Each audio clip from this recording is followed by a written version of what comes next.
Los nazis no tuvieron escrúpulos en mandar a estudiantes de 16 y 17 años a las baterías como ayudantes de la Luftwaffe.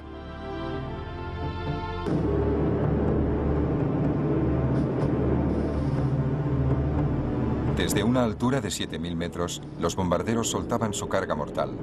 Explosivos, bombas incendiarias y bombas de fragmentación. Cientos de bombas, miles.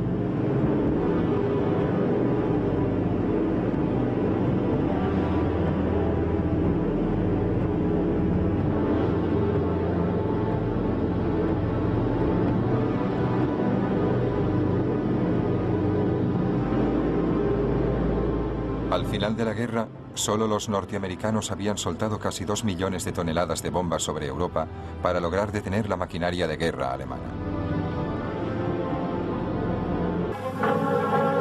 Tras la aniquilación del Sexto Ejército en Stalingrado, el Ejército Rojo empezó a expulsar a la Wehrmacht del territorio de la Rusia soviética. Hitler confiaba principalmente en las Panzerdivisionen alemanas.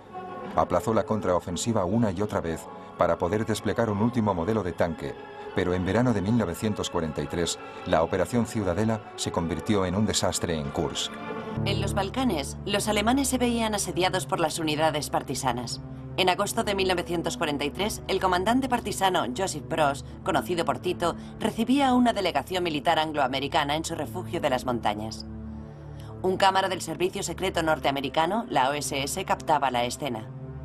Los aliados apoyaban a Tito, suministrándole alimentos y armas, ayudándole a transformar a sus tropas rebeldes en un ejército eficaz. Sin embargo, el presidente de los Estados Unidos sabía que el ataque decisivo contra el Tercer Reich pasaba por un desembarco a gran escala en Francia.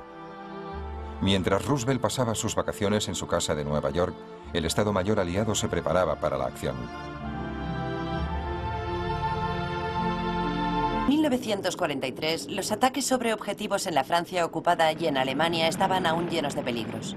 De vez en cuando los B-17 eran atacados por cazas alemanes.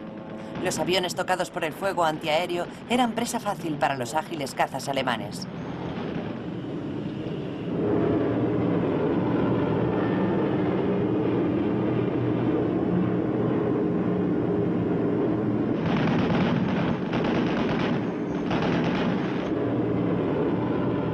Poco a poco, los aliados lograron la supremacía aérea sobre el Tercer Reich, pero pagaron un precio muy alto.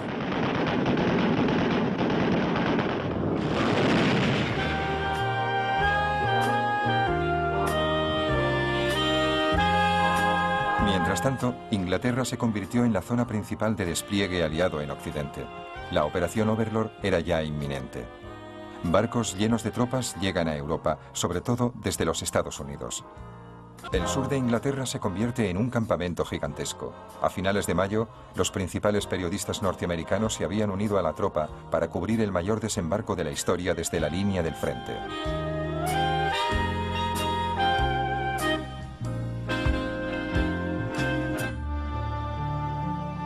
Bajo el más estricto secreto, las tropas aliadas recibieron órdenes de embarcarse. Hasta ese momento, nadie sabía el plan exacto. Weymouth, 3 de junio de 1944. Unos 20.000 soldados del primer ejército estadounidense bombardearon una zona concreta de la playa, al norte de la ciudad de Carantan.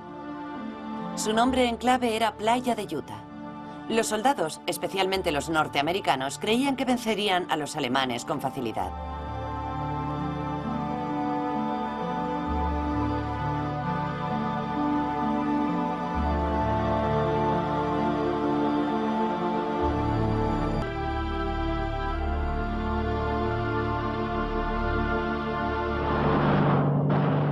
Meses, los cazas de las fuerzas aéreas norteamericanas habían lanzado ataques a poca altura en Francia y en Italia, con la intención de interrumpir y cortar las líneas de suministro alemanas.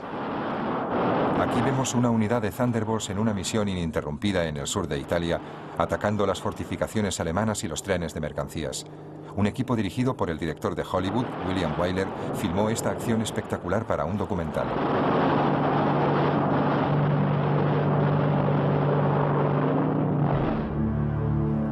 El 3 de junio de 1944, Wyler tuvo su primera oportunidad para realizar una gira por las zonas liberadas cerca de Salerno, en un jeep del ejército. Su equipo de rodaje captó la locura de la guerra para la posteridad en película de color. Los bombarderos norteamericanos arrasaron el pueblo de Battipaglia en un intento de expulsar a los alemanes. El 6 de junio, el día más largo de la Segunda Guerra Mundial, amaneció sobre la costa francesa del Canal. A pesar de las fuertes bajas, los aliados desembarcaron victoriosos en las playas de Normandía. El primer día de la invasión, más de 150.000 soldados obligaron a retroceder a las tropas de Hitler tierra adentro, estableciendo un sólido puente en territorio francés. Resistencia tan firme. Los alemanes habían llenado los búnkeres de mercenarios de la Wehrmacht de Georgia y de Ucrania. El mismo día de la invasión, Hitler había insistido en que el ataque era una maniobra de diversión y que la gran ofensiva aliada llegaría por Calais. Por eso, a las Panzerdivisionen de la Wehrmacht se les ordenó que mantuvieran sus posiciones. Los franceses habían pagado muy cara su liberación.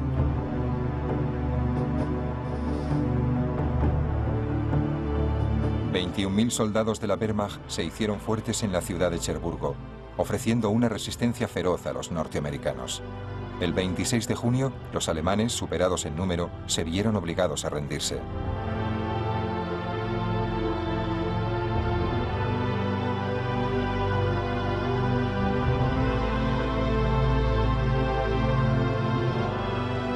El alcalde de Cherburgo ofreció al general Collins la llave de la ciudad.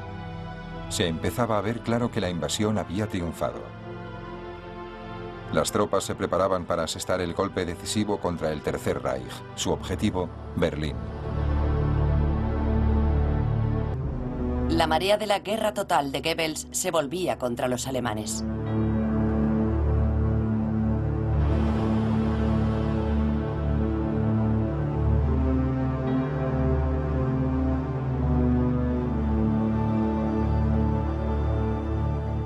El 22 de agosto, el comandante en jefe Dwight D. Eisenhower dio órdenes a la segunda división francesa de tanques del general Leclerc para capturar París. Al director de Hollywood, George Stevens, le concedieron permiso para grabar el acontecimiento con su equipo de rodaje. París lo celebró. Enfin, on respire, era la sensación que tenían todos. Por fin podemos respirar tranquilos. El general von Holtitz, el comandante alemán de la ciudad, tenía órdenes de defender París hasta el último soldado y luego destruirlo. Pero desde que conoció al Führer en persona, quedó convencido de que había depositado su confianza en un loco. Después de una breve duda, entregó la ciudad a los franceses sin lucha.